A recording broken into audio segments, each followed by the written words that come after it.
What's going on, my fellow degenerates? We are back here once again, and with the Chargers smacking of the Vikings on Thursday night, Week 8 has officially begun, and we are on the back half of the fantasy football season. So, um, let's start with a little weekly update on playoff expectations at this point in the season.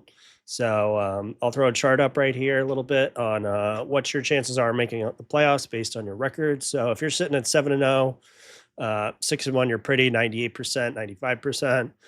And then going down 5-2 is 85%, 66% at 4-3, 40% at 3-4, 19% at 2-5.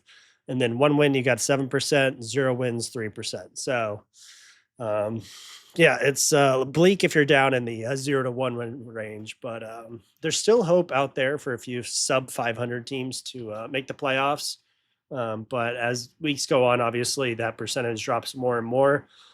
Something I talked about in an earlier episode this season is making use of your trade partners while you still have them. At this point, trying to get trade teams to trade who are 0-7 or 1-6 feels kind of impossible. Also, in my opinion, a little bit like collusiony, depending on the deal. Like 7-0 teams trading with 0-7 always feels a little gross. So that being said, these next couple of weeks may be the last couple of weeks where you actually have 11 trade partners in your league if you are in a 12-man league. So got to take advantage of them when you can. Um, Especially for not necessarily the 0-7 teams, but the lower tier teams that still are holding on, right? Generally, people don't like to give up unless they're completely dead in the water. So maybe a 2-5 team you can trade with, 1-6, whatever it may be. But here's where I try and make deals, taking advantage of them for them, hoping they can salvage the season. Obviously, you would love to get huge guys on their teams, like if they have CMC, Bijan, Jamar Chase, those kind of guys. But that's just far too wishful thinking. But if you can send a lower tier team, maybe three players that could be starting on in their lineup for a player like Devon A Chain. Um, Still great player, still doing very well this year. Their team's kind of ass, but yeah, it's just more realistic than CMC or Bijan. Definitely can't hurt to try. And especially you're going to be kicking yourself if you don't try and another contending team in your league does try and gets the player that you would have gladly paid the same or more for. So kick the tires on there. So moving on, week 8, we have a whopping 6 teams on bye this week. So some funky shit's going to go down in your leagues. 6 teams on bye is the most for throughout the season. So a lot of holes to fill. Um, don't be surprised if some teams in your leagues are only scoring 60, 70 points this week. Some teams don't have a quarterback to field, just whether it's the bye weeks or injuries, that kind of thing. Yeah, so we got the Cardinals, the Lions, the Jags, Raiders, Rams, Seahawks, all on bye. So definitely some good players in there. Some elite assets, of course, and a few top QBs from around the league. So some time to interesting lineups and potential trades to work out. So you can do a couple different things in these weeks. Generally, I'm okay with kind of sacking these kind of weeks. If you can kind of line up all your buys in a row, that's okay. Like one team, for example, last week, and I had a super flex league, so start 2 quarterbacks. I had Josh and Lamar on the same team on a bye week, so I lost. But at least their buys are over with, and hopefully Lamar's back, and then I'll be healthy rolling with them too for the rest of the season. So not the end of the world if that happens, but yeah, sometimes people panic and try and fill these holes and then screw their team up by doing so. So I don't recommend doing that.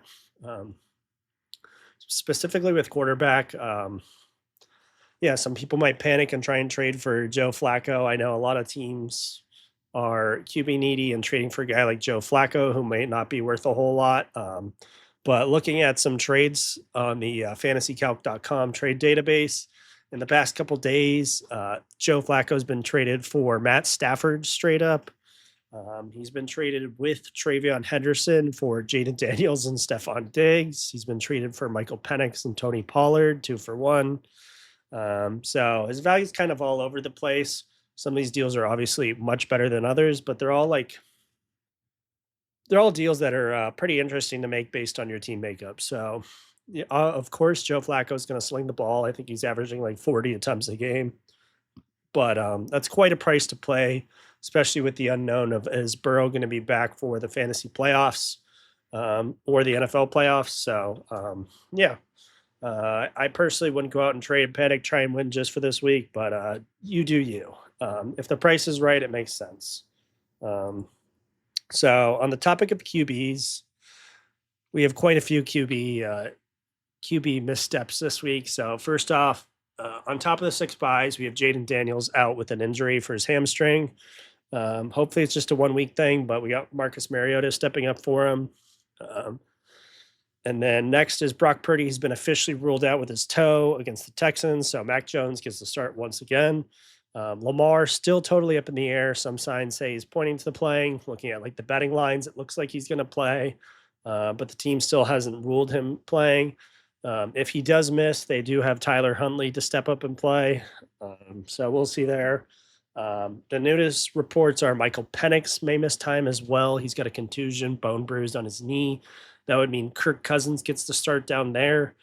Um, would be interesting. And then lastly is we have whatever the shit show is going on with the New York Jets. I mean, Aaron Glenn, man, he's just down bad, I guess. This week when he said he didn't want to give the Bengals a competitive advantage by announcing his starting quarterback, like, dude, what are you doing? Like, that is just that's like nightmare scenario. I don't know. I feel like this might be obviously he wasn't set up for success, but these kind of maneuvers, these are some things that could get you fired in your first year as a head coach. So hopefully for his sake that doesn't happen, but he's got to get a win here sooner or later. But yeah, so with all these bye weeks, that means we only have 12 games this weekend left. So not a lot of games out there, and some of them could be some real slugfests. So let's just touch on some of them briefly. First off, we got the Dolphins and the Falcons. Um, this could be a total disaster. I mean, Mike McDaniel's holding onto his job for by the seat of his pants. Tua's probably trying not to throw 4 picks this week. Kirk Cousins stepping in. This could lead to some like spicy controversy down in Atlanta. Maybe he plays well, and then people realize maybe they don't want Penix back. I don't know. This could be a fun one. Also, could just be disgusting overall. Speaking of disgusting, like I mentioned, we have Jets Bengals. We'll see if Tyrod gets the start or Justin Fields, and then Bengals Joe Flacco. I expect Flacco to throw like 400 yards this game, but he is old and he could just have a total stinker noodle arm game. So this one could really go any direction. This next game should be a good one. Is a NFC East rematch already this early in the season. We have the Giants and the Eagles. Shockingly, Jackson Dart shit on the Eagles last time he played them, but I doubt it goes the same this time. So should be good to watch. AJ Brown was already ruled out of this game.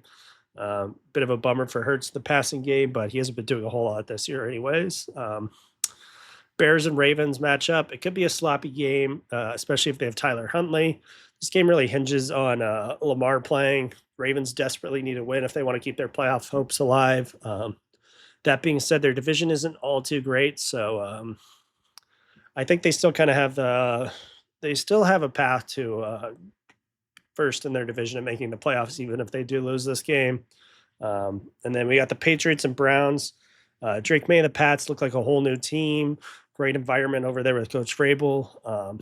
That being said, the Browns D has been very good this year. See how Drake May does against them. Their offense is totally inexperienced. So I expect the Patriots to win, but I think it's going to be a little bit closer than not necessarily closer, but a slow start to the game.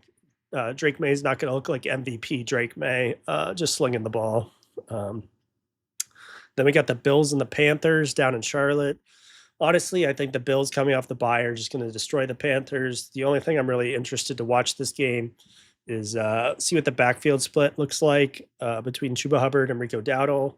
Last week, they alternated drives. Rico looked much better. He was twice as efficient when it comes to numbers and efficiency. So I don't know if they keep the every other or not. But yeah. And then we have the Niners and Texans. I mean, CJ Stroud is just having a total bum ass year. Obviously, the Texans line isn't doing him any favors. Nico Collins already being ruled out for this game. I expect this to be another tough one for the Texans. The Niners, despite all their injuries, very resilient so far. Mac Jones really doing quite a well job on offense. So Niners should be winning this one. And then we have two games that are probably just going to be blowouts: is the Bucks Saints and the Colts Titans. It's funny that the Colts are just going to blow them out, but they do have the best record in the league. Bucks look very good. Yeah, I think these are going to be high scoring games. Probably though, the Saints and the Texans could get some bullshit points at the end of the game to keep it a little bit closer than it looks on the scoreboard. But yeah, I expect both these to be blowouts. We have the highest over under the week is the Cowboys and the Broncos. Cowboys defense terrible, offense amazing. Broncos very slow last week, and then the crazy comeback. This is shaping up to be an electric game. Hopefully, very excited to see it. In terms of usage here, I mean, everybody on the Cowboys has been eating, and then we'll see what the running back room share looks like. It's still Dobbins' room over there in Denver, but see if RJ Harvey gets more involvement as the season goes on. And then lastly, Sunday night, we do have the Commanders Chiefs, like I mentioned earlier. This would be a much better game and storyline if Jaden Daniels was here. However, he isn't, and I think Mariota is really going to suffer against the Chiefs defense. Game being an Arrowhead, they're kind of getting back all things together. They're top 5 defense in a lot of metrics these days. So, yeah, that's going to be a rough one. Oh, and then I also forgot the Sunday night game. We have Rodgers taking on the Packers in Pittsburgh. A bit of a redemption game. We'll see what this looks like. Packers have had their ups and downs. They only have one loss, despite looking like crap in quite a few of their wins. We'll see what this one looks like. I'm excited to see. But yeah, so between buys, injuries, and shitty matchups, I think if you can scrape a win this week, it's great. Obviously, a win is a win. But I think this week is not going to be super indicative of things to come in the fantasy season. So if you're a middling team and you upset a top team, it might not mean a whole lot. Or if you're a top team and you lose to a middling team, it might not mean a whole lot. But win's a win. The other things we got looking forward to here is the NFL trade deadline is coming up on November 4th. A lot of trade rumors are heating up. We might see some more moves. I mean, I think the most latest rumor I've heard is Brian Thomas Jr. The Jaguars are apparently fielding calls for him. Totally moronic. Makes zero sense, but it is the Jaguars, so they may just do it. But yeah, so over the next 10 days or so, we could see some trades, make some big changes, hopefully for your benefit on your fantasy teams. But yeah, that's about all I got. So have a good weekend, everyone. Good luck in your games, and I'll see you next time.